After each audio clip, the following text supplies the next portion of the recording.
보편적 가치를 공유하는 한일 양국이 안보, 경제, 글로벌 어젠더에 대응하는 과정에서 긴밀히 협력해 나가야 한다는데 다시 한번 뜻을 모았습니다.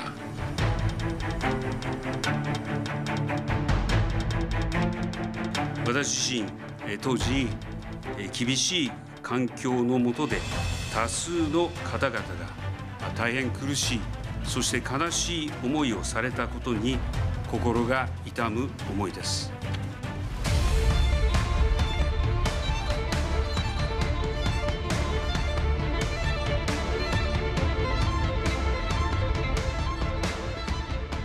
여러 가지 성과가 있었다고 생각을 합니다. 그런데 이 모든 것들은 윤석열 대통령의 용단과 주도로 시작이 된 거거든요. 그래서 물컵의 반이 채워졌으면 나머지를 또 이번에 와서 기시다 총리가 채운 것이다라고는 판단을 하고 있습니다. 한일 관계 정상화는 필요하고 찬성합니다. 그렇다고 해서 우리의 국익과 국격, 역사 정의를 재물 삼아서는 안 됩니다. 빵 셔틀 외교 같다는 국민 일각의 자조적 혼란에 귀 기울여야 합니다.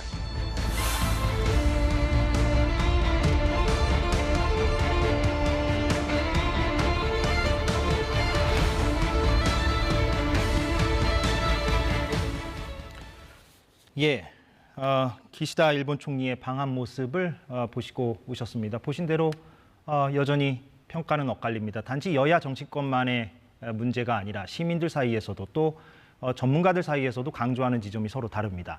한일 관계라는 게 어찌 보면 늘 그래왔던 측면도 물론 있겠습니다만 아무튼 저희 사사건건에서는 오늘과 내일 전문가분을 각각 한 분씩 모셔서 이번 정상회담 내용을 다양한 시각에서 짚어보려고 합니다. 오늘은 먼저 진창수 세종연구소 일본연구센터장 제 옆에 나와 있습니다. 어서 오십시오. 네, 안녕하세요. 예, 반갑습니다. 네. 영상을 보고 왔는데 오늘 아침에 그 조간신문을 보니까 네. 예, 일면에 그 기시다 총리가 했던 그 발언을 많이들 인용을 한 것 같아요. 예, 그 발언 뭐 어떻게 좀 보셨습니까, 센터장님은? 일본의 총리가 그 한국의 눈높이에 맞춰서 이야기하기는 힘들다고 보고 있잖아요. 그런 의미에서 일본의 국내 정치 사정을 생각하거나 그다음에 기시다가 처해 있는 여러 가지 상황을 생각하면 나름대로 뭐 고심의 그런 선택이었고 그 고심의 선택을 통해서 우리가 알 수 있었던 거는 한일 관계를 개선해야 되겠다라는 예. 의지는 분명히 거기서 알 수 있었다라고 생각이 듭니다. 예. 근데 이제 일각에서는 그 개인 의견을 전제로 한다는 표현을 기시다 총리가 썼고 그리고 이제 사과나 반성이라는 단어가 이제 없었기 때문에 가슴 아프다라는 말이 물론 그런 말을 아예 안 하는 것보다는 당연히 한게 우리로서도 좋고 의견 평가해 줄 부분이 있기도 하지만 네. 그런 지점들에 대해서 좀 지적하는 시각들도 있는데 여기에 대해서는 좀 어떻게 생각하십니까? 그러니까 뭐 가슴 아프다는 것이 개인적 표현인 것은 사실이지만은 기본적으로 역대 총리의 내각의 담화라든지 내용을 그대로 개성하겠다라고 이야기를 하면서 이번 기시다 방안 속에서 그 마지막에 그 설명했을 때 1998년 한일 파트너십 선언을 포함해서 역대 내각에 개성하겠다, 역대 내각 입장을 개성하겠다고 이야기한 거는 한국 국민들이 사실은 역대 내각의 개성이 어디냐라고 많이 그 의문을 제기했기 때문에 거기에 대한 하나의 방점으로서 98년 김대중 오부치 선언의 입장도 포함을 해서 예. 했다고 볼 수 있고 그래서 저는 생각할 때 역대 내각에 그 개성한다는 것 자체는 뭐 기존의 일본의 입장이기 때문에 과거사에서 별 진전이 없었다고 보고 거기에 플러스해서 개인적 소외를 이야기하고 개인적 소외라는 것은 사실은 가슴 아프다라는 것을 이야기하고 거기에 덧붙여서 하는 것이 더 중요하다고 생각이 들어요. 예. 그러니까 그 히로시마 위령비에 대해서 윤 대통령과 함께 거기에 참배하겠다는 것 자체가 사실은 이전에 그 일본 총리가 이런 위령비에 함께 간 적은 한 번도 없었죠.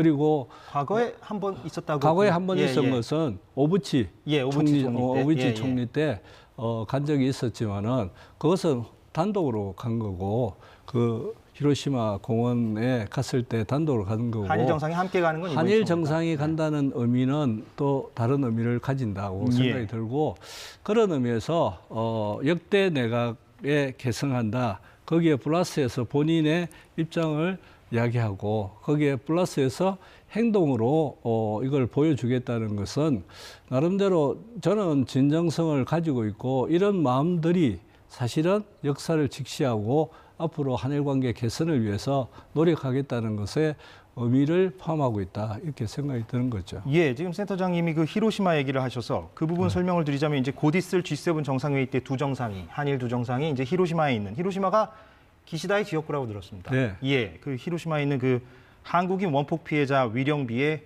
공동으로 이제 참배하기로 이번에 이제 발표가 된 건데 그 얘기를 하셔서 저희가 준비한 좀 반응을 먼저 보고 질문을 이어가면 좋을 것 같은데요.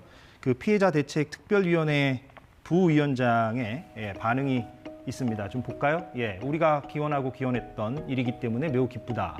일본 총리의 참배 자체가 사죄라고 생각을 한다라고 긍정적인 평가를 했습니다. 예, 이 부분은 평가해 줄 부분이다라고 많이들 전문가들도 얘기를 하긴 하는데 근데 또 이렇게 얘기도 합니다. 그러니까 일각에서는 그 원폭 부분이라는 게 아무래도 일본 내에서 좀 민감성이 좀 상대적으로 덜하고 다른 거에 비하면 예, 그리고 그 이런 어떤 행보가 이런 이벤트가 일본도 그 원폭의 피해자라는 어떤 그런 인식, 우익들이 가지고 있는 인식, 그거를 좀 드러내주는 어떤 그들의 효과가 있는 것이 아니냐. 예, 여기에 대해서는 어떻게 생각하세요? 그것도 뭐 일각의 뭐 말씀도 틀린 것은 아니죠. 우익들도 기본적으로 자신들이 피해자로 생각하기 때문에. 근데 중요한 것은 일본의 내부의 사정에서 그게 의미가 있다, 의미가 없다가 아니라 그것은 한국에서 피해를 받은 사람들이 이런 우리의 그런 그 기시다의 행동에 대해서 의미를 부여하느냐, 부여하지 않느냐에 중점이 있는 거죠. 예. 그래서 지금도 한국의 논란이라는 것은 일본의 아까 제가 말씀드린 일본의 여러 가지 국내적인 어려움이 있음에도 불구하고 기시다가 한 행동에 대해서는 한국의 나름대로 자체의 논란이 있잖아요. 그리고 일본 내에서도 자체의 논란이 있는데 저는 생각할 때 그 이번 그 위령비에 대한 그 기시다 총리의 생각이라는 것은 결국 피해자에 대한 기본적인 인식을 드러내고 있다. 그러니까 가슴이 아프다. 그런 의미에서 할 수 있는 행동을 하겠다라는 의미로 받아들일 수 있죠. 그런 의미에서 이전보다는 그 기시다의 행동이라는 것이 같이 가서 여러 가지 참배를 하는 행동을 보면 알겠지만은 한일 관계를 통해서 과거사 문제에 대해서도 나름대로 역사를 직시하는 태도를 가지고 있다 이렇게 볼 수 있는 거죠. 그 일본 내의 여론 얘기를 하셔서 그럼 어제 오늘 그 일본 내의 언론 보도들은 좀 대체적으로 어떠한지 또 그 이른바 우익 진영의 여론들은 어떠한지 제가 듣기로는 일각에서는 기시다가 이번에 그 가슴 아프다라는 표현을 해서 또 비판하는 우익들도 있다고 들었습니다. 네, 예, 맞습니다. 우리랑은 뭐 워낙에 여론이 다르니까. 그러니까 우리하고 여론이 다른 거죠. 우리는 그게 굉장히 상당히 못 미친다고 생각을 하고 있는 거 아니에요. 거기에 비해서 이제 일본의 우익들은 해도 너무 나갔다 이렇게 생각하는 거죠. 왜냐하면 사죄와 반성은 해서는 안 된다는 우익들의 생각이 기본적으로 전제를 하고 이야기를 하면 일본의 지금의 컨센서스는 이전에 사죄를 했던 것에 대해서는 그거는 인정하고 이제부터는 사죄와 반성을 해서는 안 된다. 왜냐하면 후대에게 짐을 남겨두는 것이다. 이런 논리를 갖고 있는 거죠.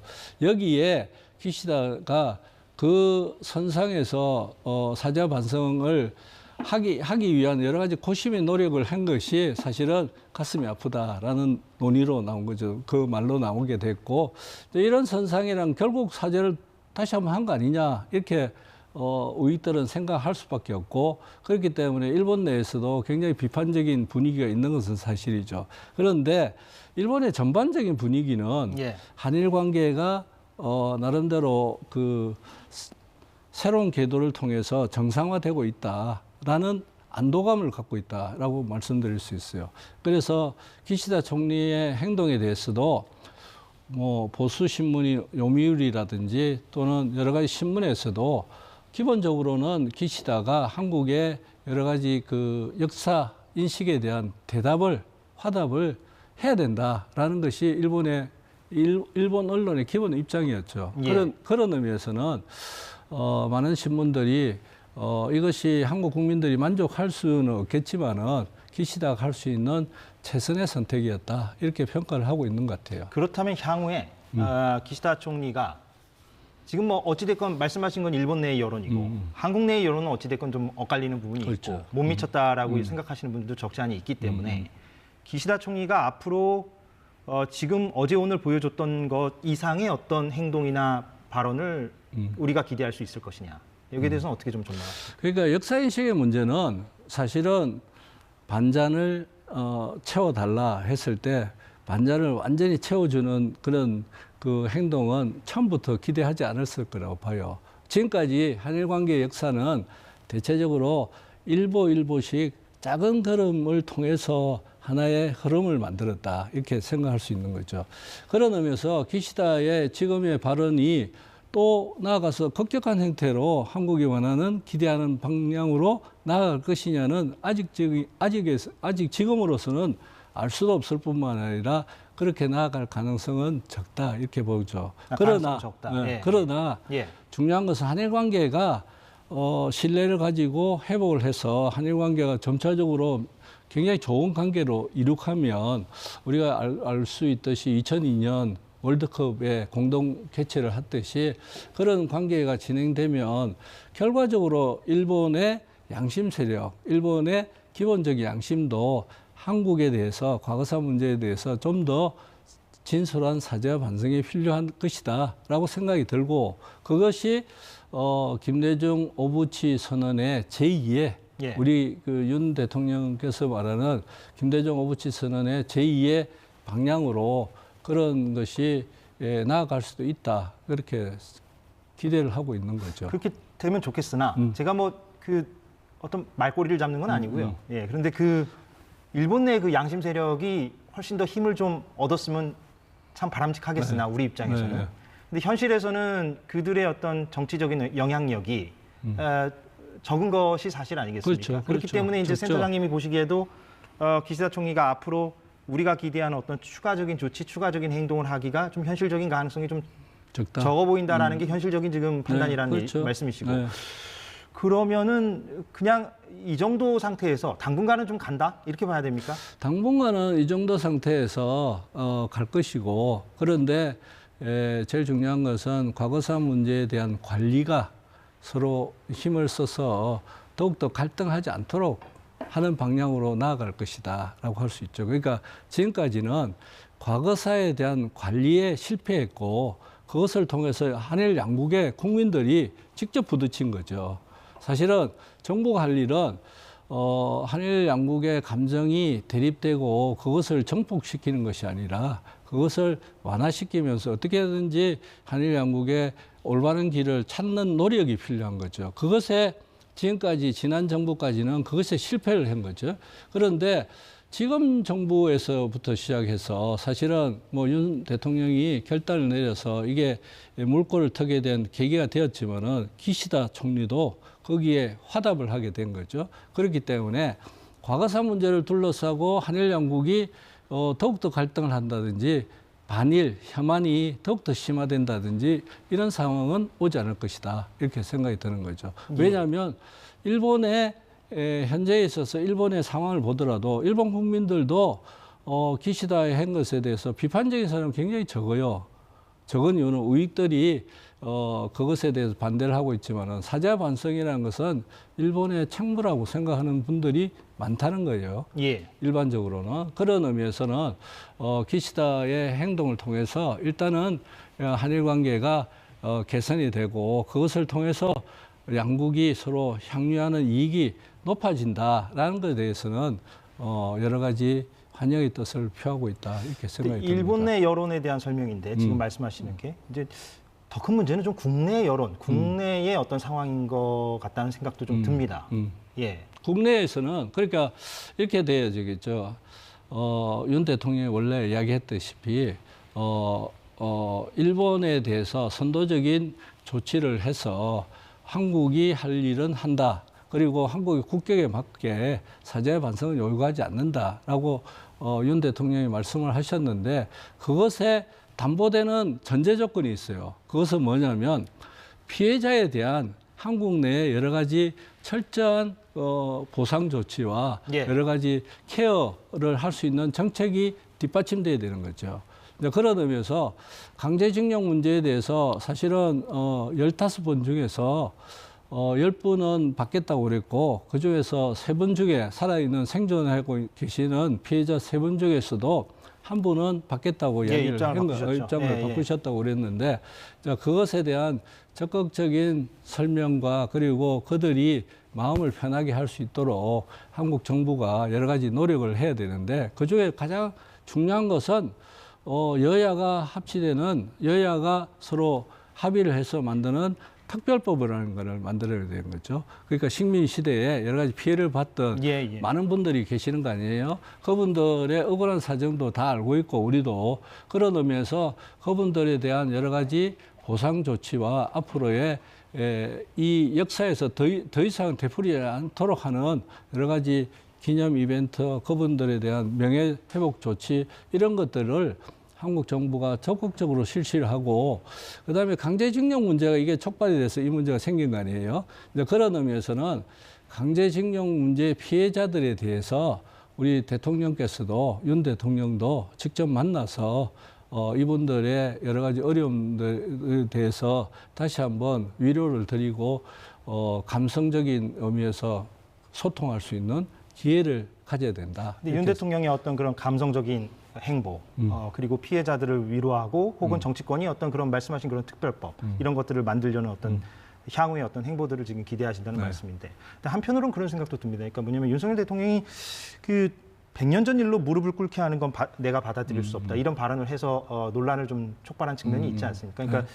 그러니까 말하자면은 국내 여론과 국내 피해자들이 문제라면 정부 여당에서 표출하고 있는 어떤 언어들 이런 것들이 조금 정지될 필요는 더욱더 있는 거 아닌가 하는 생각도 드는데 거기에 대해서는 좀 어떻게 생각하세요? 그건 맞는 말씀이라고 생각이 돼요. 왜냐하면 피해자들의 그 감정이라는 것은 우리가 비단 피해자로만 국한되는 게 아니라 국민 여론도 거기에 이제 또 동반되기 때문에 있기 때문에 현재에 있어서의 윤 대통령의 생각은 우리의 국민적 여론보다는 좀 더 앞서가 나가고 있죠. 사실은 한 번은 우리가 겪어야 될 여러 가지 계기가 되는 거죠. 왜냐하면 과거사 문제에 대해서 한일 양국의 이런 대립과 갈등은 결과적으로 한국에 있어서는 피해자의 그런 그 정신과 그리고 일본은 그거를 잘 포용하지 못하는 좁은 마음이 서로 부딪혀서 항상 생겼던 거죠. 그런데 한국이 점차적으로 선진국 대열에 들어서게 되고 앞으로도 이제 G8에서 더욱더 발전을 하게 되면 결과적으로는 일본이 우리보다 못 살게 되고 민족적 자존심을 다시 한번 회복하는 기회가 얼마든지 있을 거라고 봐요. 그런 것을 상정을 하면 현재에 있어서의 한일 관계에 있어서 사죄와 반성이 모든 한일 관계를 차지한다고 생각하는 것은 인식을 전환을 해야 된다. 한일 관계에서 사죄와 반성의 부분도 분명히 존재하고 그 역사 부분도 존재하지만은 경제, 그다음에 안보, 미래의 부분도 함께 존재하고 있기 때문에 이런 것들을 점차적으로 성숙된 우리의 국민들이 앞으로는 밸런스를 가지고 인식을 할 필요가 있다. 물론 센터장님의 의견이라는 걸 전제로 좀 하겠습니다. 왜냐하면 뭐 전문가들 사이에서도 사실 그 부분과 관련해서 의견이 좀 엇갈리기 때문에 그 이번에 이제 후쿠시마 오염수 문제도 좀 중요한 쟁점이었습니다. 그와 관련해서 윤석열 대통령 발언을 잠시 저희가 준비를 했는데 듣고 오겠습니다. 우리 두 정상은 이번 회담에서 후쿠시마 오염수 관련 한국 전문가들의 현장 시찰단 파견에 합의하였습니다. 과학에 기반한 객관적 검증이 이루어져야 한다는 우리 국민의 요구를 고려한 의미 있는 조치가 이루어지기를 바랍니다. 예, 윤석열 대통령의 말을 듣고 왔는데요. 시찰단이 지금 간다는 거잖아요. 네. 보도를 보니까 23일하고 24일 1박 2일로 지금 알려져 있는데 네. 이게 이제 1박 2일의 시찰단의 방문만으로 어떤 거를 얼마나 확인을 하고 올 수 있을 것이냐 현실적으로 예, 이런 의문도 제기되고 있습니다. 예, 어떻게 보십니까? 뭐 맞는 말씀이라고 봐요. 시찰단이라는 것은 기본적으로 전제가 돼야 되는 것이 뭐냐면 IAEA의 검정이라는 과학적 근거를 바탕으로 해서 한국이 여기에 의문을 제기하거나 신뢰할 수 없는 부분에 대해서는 일본으로부터 직접 듣고 그것에 대해서 검증할 수 있는 기회를 가지는 것이 중요하죠. 예. 그런 의미에서 일본은 지금까지 양자 검증에 대해서는 사실은 부정적인 입장을 가졌었어요. 그런데 한국만 참여하는. 예. 그런데 그것의 하나의 전 단계로서 앞으로 어떤 단계를 거쳐야 될지 시찰단이라는 것을 개념을 어떻게 할 것이냐에 따라서는 다양한 형태의 시찰이라는 가능한 거 아니에요. 예. 그런 의미에서 일단 일본이 한국 국민들의 우려를 이해하고 있다.